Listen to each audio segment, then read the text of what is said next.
Grabe, tignan nyo to. Bagong luto na takoyaki na talagang loaded sa sauce at toppings.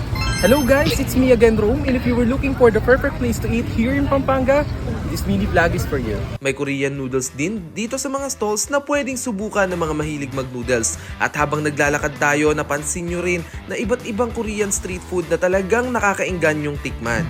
Nandito tayo ngayon sa Clark Global City dito sa Pampanga.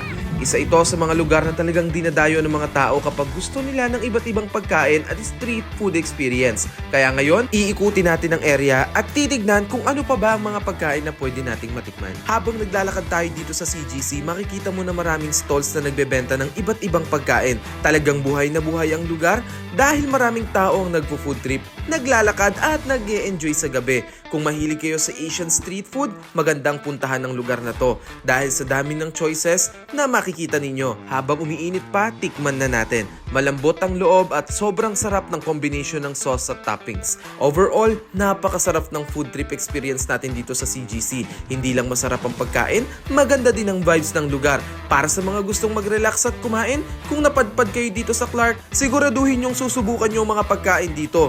Maraming salamat sa panonood, and as I always say, live your life to the fullest and have a good one guys, and bye for now.